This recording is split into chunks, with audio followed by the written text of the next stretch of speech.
नमस्कार दोस्तों, आप सभी का स्वागत है व्यापार की बात फ्रेंचाइज बताओ के साथ कार्यक्रम में। मैं आशीष अग्रवाल आप सभी का स्वागत करता हूं। दोस्तों, जैसे कि हम सभी जानते हैं कि व्यापार की स्थिति क्या है। नए लोग नया बिजनेस करना चाहते हैं, लेकिन उनके मन में कहीं ना कहीं कुछ भय होता है, या फिर बहुत सारे लोग पूंजी लगाकर बिजनेस शुरू करते हैं, उसके बाद भी सक्सेसफुल नहीं हो पाते हैं।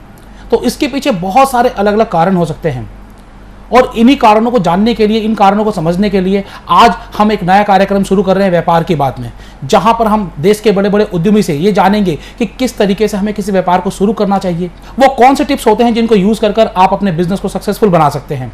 तो इसी श्रेणी में आज व्यापार की बात में हमारे साथ हैं बीकानेर वाला फूड्स प्राइवेट लिमिटेड के डायरेक्टर नवरत्न अग्रवाल जी। हम उनका स्वागत करते हैं और जानते हैं व्यापार के बारे में। सर, आपका बहुत बहुत स्वागत है व्यापार की बात में।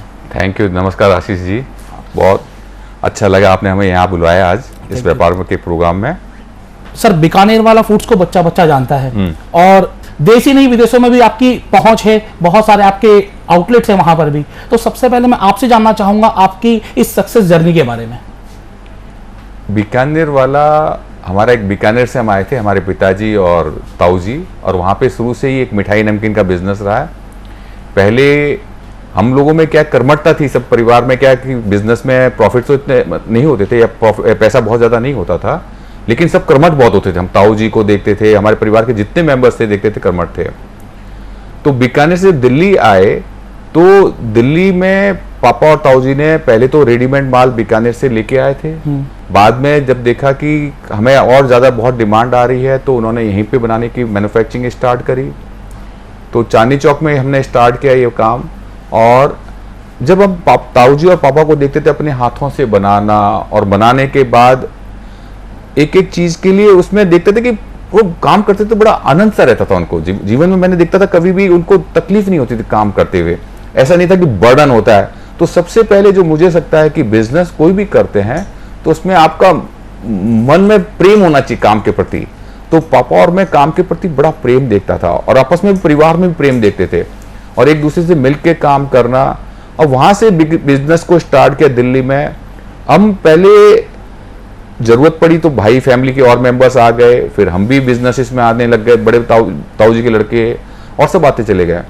तो बिजनेस में फिर हमने दुकान करी चांदनी चौक से फिर करोल बाग, फिर रजौरी गार्डन। हम डिफरेंट दुकानों में आते रहे, फिर फैक्ट्रीज में आ गए। हमें एक ही चीज थी कि हम श्रेष्ठतम प्रोडक्ट कैसे दे सकते हैं कस्टमर्स को। तो पापा एक ही बात कहते थे हमेशा कि हम किसके लिए बना रहे हैं, परमात्मा के लिए बना रहे हैं। हमारे भाव इतने शुद्ध और पवित्र भाव से हम दें कि कस्टमर उस काम के प्रति, मतलब हमें उसको उतनी हाइजीन से देना, उतने प्रेम से देना बनाने के लिए भी, और देने वाला भी उतने प्रेम से दे कि कस्टमर को नहीं, मैं परमात्मा को दे रहा हूँ। बिल्कुल, जहां पर आप उस खाने को भोग बना देते हैं तो वहां पर क्वालिटी अपने आप में बिल्कुल सिस्टम हो जाती है। तो यहाँ पर आज के दिन गवर्नमेंट ने बहुत सारे अलग अलग नॉर्म्स ला दिए हैं, जैसे FSSAI आ गया है, बहुत सारे आपको लाइसेंसेस लेने होते होंगे। तो आप लोग क्वालिटी कैसे मैनेज करते हैं अपने प्रोडक्ट्स की? नॉर्म्स तो बल्कि अच्छी चीजें हैं, नुकसान नहीं है। नॉर्म्स आने से बेनिफिट ही है कि उसमें एक स्टैंडर्ड्स बन जाते हैं, मार्क्स बन जाते हैं। हमें क्वालिटी बनाने के लिए देखो क्या है कि डे बाय डे जैसे कोई काम करते हैं, घर में मदर बनाती है तो खाना कैसे बनाती है, तो उनमें क्या है कॉन्फिडेंस, मालूम है नमक भी इतना डालना है, मसाला भी इतना डालना है, इसमें रेसिपी में हल्दी इतनी डालनी है, तो सारी की सारी चीज़ों का एक पैटर्न बन जाता है। तो ऐसे ही हम लोगों के एक पैटर्न बने हुए, सिस्टम्स बने हुए हैं, तो उसी हिसाब से काम हो रहा है आज की तारीख में भी। और अब डे बाय डे जैसे हमारी इंडस्ट्रियाँ लगती चली गई, और चीज़ें हो गई, तो बैच वाइज सिस्टम और चीज़ें होने लग गई है, तो हर चीज़ में लैब बनने लग गई। जो रॉ मटेरियल लेते हैं तो प्रत्येक रॉ मटेरियल को टेस्टिंग करना, और उसके लिए पैरामीटर फिक्स करना कि भैया ये रॉ मटेरियल के लिए पैरामीटर्स हैं, और रॉ मटेरियल बेस्ट कहाँ मिल सकता है, फिर उनके लिए लैब सेट करना, लैब में उस हिसाब से मैच करती है नहीं करती है। तो और हम डे बाय डे क्या है कि उन चीज़ों में नए वर्ल्ड वाइड क्या टेक्नोलॉजी है, वो हमारे बिजनेस को कैसे सूट कर सकती है, मिसमैच करके हम उसको आगे बढ़ने वाले कैसे कैसे मशीनरी और लगाई जाए ताकि हैंड फ्री काम हो सके, मशीनों अपने हाथ ना लग पाए, और कहाँ पहले स्टेनलेस स्टील कहाँ लगना है, क्या चीज़ कहाँ होनी है, बिल्कुल सब चीज़ों तो उसमें जो ध्यान करने वाली बात है। हाँ, फिर पैकिंग कैसे करें, उसको पैक को गिफ्ट प्रेजेंटेबल कैसे बनाएं। मिठाइयाँ हैं तो टेस्ट के साथ साथ हमारे को ये देखना है कि वो फूड हमारी, जैसे हल्दी, लौंग, जायफल, जावित्री हैं, ये हमारे शरीर के लिए, जैसे आज की तारीख में कोविड के टाइम कहते हैं कि हमारे टाइम आज की तारीख में ज़रूरत है उन मसालों की हमारे शरीर को बिल्ड करने के लिए, एनर्जी के रूप में औषधि से हैं। बिल्कुल। तो सर यहाँ पर आपने चांदनी चौक से अपना बिजनेस शुरू किया, तो आपके अंदर ये मोटिवेशन कैसे आया कि हम इसको पूरी इंडिया में फैलाएं और साथ ही साथ हम वर्ल्ड वाइड इस ब्रांड को लेकर जाएं? इसमें मोटिवेशंस क्या है कि जब आप काम अच्छा कर रहे होते हैं तो आपके साथ दुनिया जुड़ती है, दुनिया भी कहती है कि वैसे हमारे यहाँ फ्रेंचाइज खोल दो, हमारे यहाँ वर्ल्ड वाइड काठमांडू में ओपन कर दो। हमने कहा इतना प्रॉफिट्स नहीं है, एक रीजनेबल मार्जिन पे काम होता है। उसने कहा नहीं, हम करेंगे काम को, सक्सेस करेंगे। तो आज काठमांडू, फिर दुबई, वो फिर लोग हमारे साथ जुड़ते चले गए और हम इस काम का कारवा को बढ़ाते चले गए। उसमें नेचुरल है कि जैसे जैसे हम काम बढ़ा रहे हैं तो वैसे वैसे हमें क्वालिटी की तरफ भी ध्यान देना पड़ेगा, अपनी टीम को भी, नेटवर्क को भी, अपने परिवार को भी बड़ा करना पड़ेगा। अब टीम को के लिए हमें क्या करना पड़ता था, मैं ये देखता हूँ हमारे ताई जी और मदर और को देखता था तो हमेशा मेरी चीज़ बड़ी अच्छी लगती थी, वो हमारे हाथों से पहले रोटियां भी बनाती थी, स्टाफ को भी खिलाती थी। तो टीम को कहती थी नहीं बेटा एक रोटी और खा ले, गांव से दूर से आया हुआ, नहीं एक रोटी और खा ले। और उसको मतलब एक अधिकार के रूप में कहते थे और प्रेमवश कि नहीं बेटा नहीं, तू भूखा नहीं रह जाए, एक रोटी और खा ले। तो मैं ये देखता था कि परिवार, स्टाफ भी हमारे एक परिवार का हिस्सा है। जब तक उसको प्रेम नहीं करेंगे वो तो प्रेम अपने खाने में या फूड में डाल नहीं सकता। ये चीज आज के दिन बहुत जरूरी है।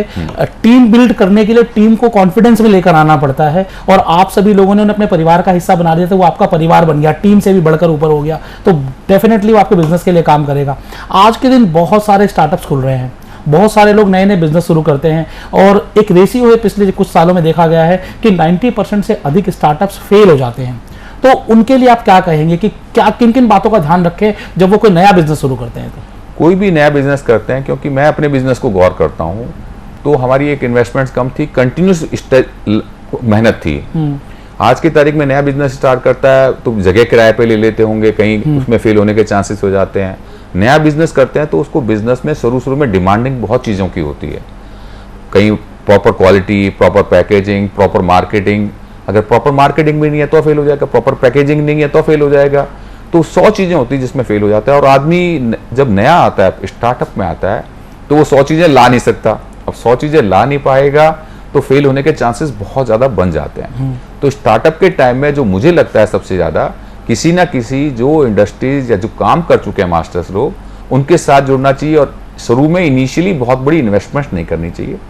और कई बार क्या होता है कि कई बार आदमी सक्सेस हो भी रहे हैं, जैसे आज की तारीख में वर्ल्ड वाइड देखते हैं आईटी के सेक्टर्स में लोगों ने काम किया है, सफल भी हो रहे हैं, सीधी बात है। और लोगों के क्या है कि अपने प्रेमियों के साथ, अपने जो बिजनेस जानते हैं उनके साथ जुड़ो, जुड़ के काम करोगे तो सफलताओं के चांसेस बढ़ जाते हैं। और सेकेंडली फिर कामों को बड़ी बारीकी से देखने की जरूरत है, मतलब एक ही एंगल को ना देखें, पूरे ओवरऑल व्यू को देखें कि भैया क्वालिटी के साथ, मार्केटिंग के साथ और चीज़ों के साथ मेरे कितने खर्चे आ रहे हैं और मेरी सेल्स या रिटर्न्स क्या रह रही है। तो उन सब चीज़ों को बड़ा एनालिसिस करने की ज़रूरत है। सर, बीकानेर वाले की फ्रेंचाइजी आज के दिन इंडिया में भी है, इंडिया के बाहर भी है, और ऐसे ही बहुत सारे ब्रांड्स हैं जो अपनी फ्रेंचाइजीज दे रहे हैं। तो हमारे वो दर्शक जो कोई नया बिजनेस शुरू करना चाहते हैं, कोई नई फ्रेंचाइजी लेना चाहते हैं, कोई भी फ्रेंचाइजी लेने से पहले उनको किसी कंपनी में क्या क्या बातें देखनी चाहिए?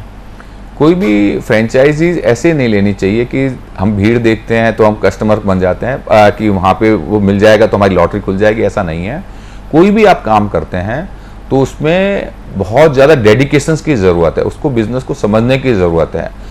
हम अगर टाइम नहीं लगा पाएंगे, क्योंकि ये हमारी फूड लाइन है, अगर कोई फ्रेंचाइज लेगा तो ये जितना ज़्यादा, कोई लोगों की छुट्टियों की आदत होती है, सैटरडे संडे ऑफ है या संडे ऑफ है, और ये हमारे त्यौहार जितने भी हैं सैटरडे संडे चलेंगे ज़्यादा, और छुट्टियों वाले दिन भी ज़्यादा चलेंगे। तो त्यौहार है तो त्यौहार में ज़्यादा चलेंगे। कहीं कहीं दिन उसमें कंटिन्यूस मेहनत है और प्रॉफिट्स बहुत ज़्यादा नहीं है, उसमें सेवा का भाव होना चाहिए। जैसे हॉस्पिटली बिजनेस है, अगर सामने वाला गलती भी कह रहा है तब भी हमें उसकी बातों को इग्नोर करके हमें अपनी बातों को सही चीज ही देनी आती है। कहीं किसी प्रकार से, कहीं किसी से कई बार भूले बैठ के बाल गिर गया तो हमें उससे झगड़ा नहीं करना, बल्कि उसको सपोर्ट करनी है। कोई चीज ले आते होगा तो उसके हाथ से गिर जाती है तो हमें उससे कोई बहस नहीं, अपना बिना कहे उसको वो चीज दूसरी रिप्लेस कर देनी है। तो हमारा टोटल टारगेट है कि हम बेस्ट टू बेस्ट चीजें उसको दें, तभी फ्रेंचाइजी मतलब देते होगा। तो अगर ध्यान नहीं करेगा कि मैंने, क्योंकि मेरी इतनी टाइम लाइफ उसके हिसाब से दूसरी लाइफ के हिसाब से एडजस्ट हुई होती है। मैं कोई फ्रेंचाइज ले लूंगा, मैं क्या उसके हिसाब से सूट करता हूँ नहीं करता हूँ, क्या मेरा टाइम टेबल वो है या नहीं है, या मेरा लाइफस्टाइल वो है या नहीं है। लाइफस्टाइल वो नहीं होगा तो पिट जाएंगे वो। बिल्कुल सर, बीकानेर वाला बहुत सारे नए बिजनेस का गुरु है, बहुत सारे लोग आपकी लाइफ देखते हैं, आपकी स्टोरी देखते हैं, तो आप कोई गुरु मंत्र देना चाहेंगे? एक ही बात कहता हूँ, अपने आप से इतना प्यार करो, इतना प्यार करो, झलकने लग जाए प्यार। और वो प्यार आप जब झलकने लग जाएगा तो आप दूसरों को भी प्यार करोगे, अपने काम से भी प्यार करोगे। जब आपके अंतस में इस जीवन के प्रति सौंदर्य, प्रेम, आनंद होगा, तो आप प्रत्येक काम के अंतस में भी वो प्रेम और सौंदर्य और कर्मठता ढूंढने लग जाओगे। जब उससे प्रेम होता है तो आप जूझ जाते हो उस काम के प्रति और फिर जिम्मेदारी लेने लगते हो। जब तक काम के प्रति जूझोगे नहीं, मेहनत के बिना कुछ नहीं मिलता, और फिर उसके आनंद नहीं लोगे तो मजा नहीं आएगा। हर जगह मतलब मजबूरी में काम करोगे, मजबूरी के नहीं, हमें काम में मजा आ रहा है, इस कारण हम काम कर रहे हैं, बिल्कुल, वो बहुत जरूरी है। बेसिकली आपका प्रोफेशन ही आपका पैशन होना चाहिए। जब तक वो नहीं होगा तब तक आप किसी भी काम में कमा नहीं पाओगे। सर, आज के दिन हम बिजनेस तो कर रहे हैं, लेकिन बिजनेस के साथ साथ देख रहे हैं कि टैक्सेशन सिस्टम बड़ा चेंज हो गया है, जीएसटी सिस्टम आ गया है। तो आप कुछ प्रकाश डालना चाहेंगे कि जो बहुत सारे अलग अलग बिजनेसमैन हैं जो जीएसटी को लेकर मानते हैं कि उनकी बिजनेस में ये दिक्कत डाल रहा है, या फिर टैक्सेशन सिस्टम उनके बिजनेस में दिक्कत डाल रहा है, तो आप किस तरीके से इसे मैनेज करते हैं? जीएसटी और जितने भी टैक्स स्ट्रक्चर्स हैं अब डे बाय डे जितने आ रहे हैं, एक बहुत ज़्यादा मेहनत के बाद निकल के आ रहे हैं। मेरे हिसाब से बहुत बहुत अच्छा है, इसमें कंफर्टेबल जोन बहुत है। गवर्नमेंट जो पहले 36 जगह अलग अलग जगह पैसे जाते थे, उनको कोशिश कर रही है कि एक जगह आ जाए। शुरू में लोगों को जिनके सिस्टम्स में, क्योंकि इसमें एक टीम नेटवर्क का काम पड़ता है, लोगों को दिक्कतें आई थी, लेकिन अब मुझे लग रहा है सभी जगह अच्छा हो रहा है। और ये मैं कह रहा हूँ कि गवर्नमेंट की बहुत अच्छी पहल है कि ये काम कर रहे हैं। बिल्कुल।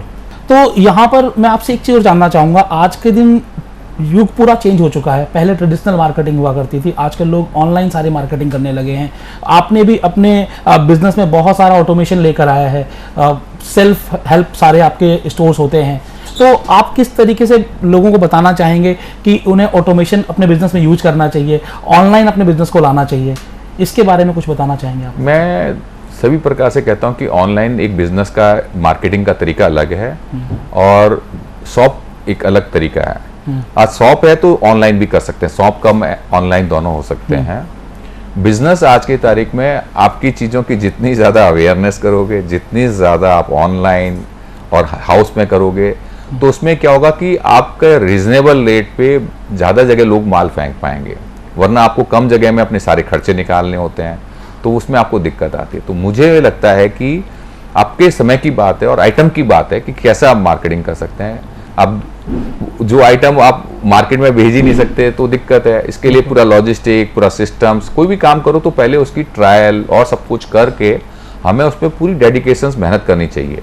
जैसे हमारी फूड की लाइन भी है, दुकान का रेस्टोरेंट भी खुलेगा तो कई दिनों तक हम पहले ट्रायल चलती है। हाँ जी। ताकि वहाँ पे लोगों के हाथ रम जाएं और फिर रमने के बाद फिर काम का स्टार्ट होता है। अच्छा, आज का जो समय है यहाँ पर लोग काम कम करना चाहते हैं और पैसा ज़्यादा कमाना चाहते हैं। हमारे पास भी कॉल्स आते तो लोग यही कहते हैं कि कम पूंजी में कम टाइम लगाकर ज़्यादा पैसे कमा पाएं। ऐसे लोगों के लिए आप कुछ बोलना चाहेंगे? देखो, कम पूंजी भी आपको नुकसान करती है। कम पूंजी में अगर काम स्टार्ट करोगे, पूंजी उसकी ज़रूरत ज़्यादा है तो आपकी पूंजी जो लगाई है वो ख़राब भी हो जाएगी। हाँ। और आपको तकलीफ भी देगी। अब कम मेहनत में ज़्यादा पैसे आ जाएं तो आज की तारीख में एक ही चीज़ है, आपको कम वो फिर आप जीत नहीं पाओगे कॉम्पिटिशन्स में और चीज़ों में। आपका ध्येय होना चाहिए कि श्रेष्ठतम चीज़ मिनिमम प्राइस में मैं कैसे दे सकता हूँ, बेस्ट टू बेस्ट क्वालिटी का प्रोडक्ट, मतलब और श्रेष्ठ हो सकता है वो कैसे और रिजनेबल प्राइस पे दे सकूँ, तभी हम जीत पाएंगे। और बिना मेहनत, बिना रेट रिजनेबल किए ज़्यादा मार्जिन्स के धंधे करने की कोशिश करोगे तो उसके धंधे अलग होते होंगे। आपके जैसे ऑनलाइन का अगर कोई काम कर रहे हो जो एडवाइजरी का काम है, जो एडवाइस आपको बहुत अच्छी आती है, तब आप इसमें काम कर सकते हो। अदरवाइज जो बिजनेस की बातें कर रहे हो उसमें नहीं है वाइबल। नौरतन जी, मैंने आपको देखा है कि आप इतना बड़ा एम्पायर चला रहे हो, उसके बावजूद भी बहुत सारे धार्मिक कामों में आप हमेशा संलिप्त रहते हो, साथ ही साथ आप समाज के लिए भी बहुत कुछ करते हो। तो इतना समय कहाँ से निकाल के ले आते हो? समय देखो, जब आदमी मेडिटेशंस और करता है ना, मेडिटेशंस का मतलब क्या है पहले तो मैं बताता हूँ क्लियर क्या है। आदमी अपने अंतस में अपनी मैं को छोड़ के, परमात्मा कौन है, मैं से परमात्मा तक है। हाँ जी। ये क्या है कि जब आदमी आंख बंद करके अपने आप को निढाल ढीला छोड़ता चल जाए, रिलैक्स कर ले अपने आप को, तब अपने अंतस की गहराइयों में पहुंचता है और उसमें परमात्मा मतलब परम एनर्जी को देखने लगता है। परम एनर्जी का मतलब, क्योंकि हवा है, हवा में एनर्जी है, जल में एनर्जी है, आपको परमात्मा ने बनाया है तो परमात्मा अपने बच्चे को परमात्मा से कम नहीं बनाता।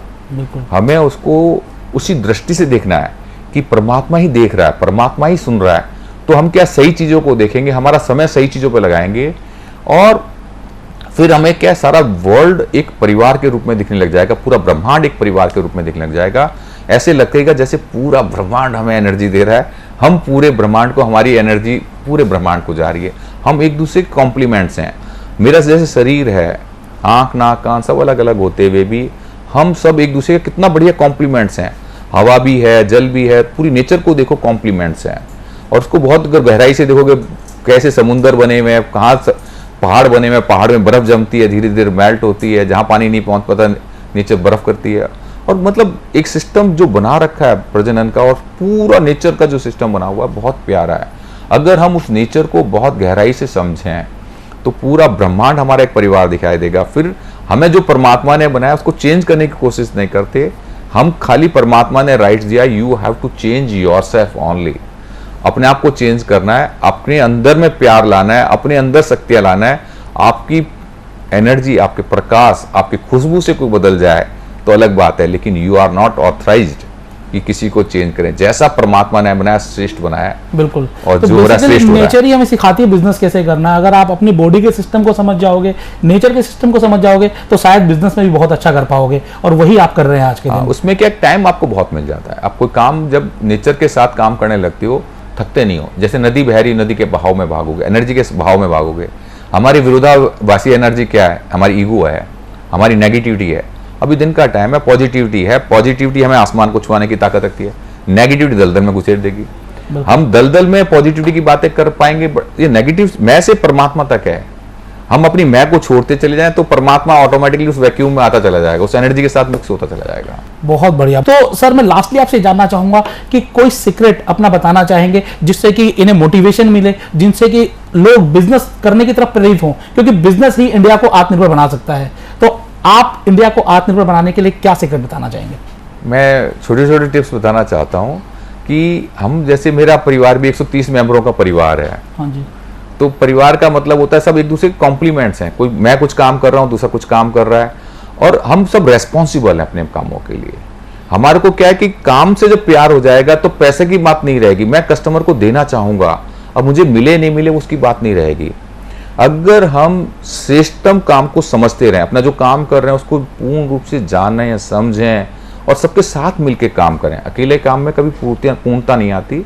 जितने ज़्यादा हमारी टीम है, जितने लोग हैं, जितना प्यार का वातावरण में, जितनी खुशबू के वातावरण में हम स्वच्छता, श्रेष्ठतम क्या हो सकता है, प्रत्येक चीज़ की श्रेष्ठता की तरफ दिमाग लगना चाहिए। क्योंकि जो नेचर को मैं देखता हूँ, हम आंख बंद करके जो हम शरीर को कहना मानते हैं, हमारा शरीर ही नहीं पूरा ब्रह्मांड हमारा कहना मानता है। तो हम सरलता से, सहज भाव से, अपनी पूर्ण प्रेम की शक्ति से, कोई गुस्सा कर रहा है, मियाँ बीवी के रिश्ते क्यों खराब हो जाते हैं? क्योंकि मैं उसको अपना जैसा बनाना चाहता हूँ ना। हम सब यूनिक हैं, एक्स्ट्राऑर्डिनरी हैं। हमें उसको जैसा बनाया है हम अपने प्रकाश से बदलें, अपने ज्ञान से, उसको फोर्समेंट से नहीं बदलें। बिल्कुल। तो बहुत बढ़िया रहा। आज हमने जाना बिजनेस के अलग अलग टिप्स और ट्रिक्स बीकानेर वाला फूड्स प्राइवेट लिमिटेड के डायरेक्टर नरोत्तम अग्रवाल जी से। आपका बहुत बहुत धन्यवाद, आप यहाँ पर आए, हमारे दर्शकों को इतनी इंपॉर्टेंट टिप्स दी। बहुत बहुत धन्यवाद आपका। थैंक यू आशीष जी, बहुत अच्छा लगा। और आपने हमसे बुलाया, आपने जो मेहमान सम्मान दिया, जो आपने हमें प्रेम दिया, उसके लिए बहुत बहुत धन्यवाद। Thank you Ashish ji. सो दोस्तों, आज आपने जाना बीकानेर वाला फूड्स प्राइवेट लिमिटेड के डायरेक्टर नरोत्तम अग्रवाल जी से बिजनेस के सीक्रेट्स।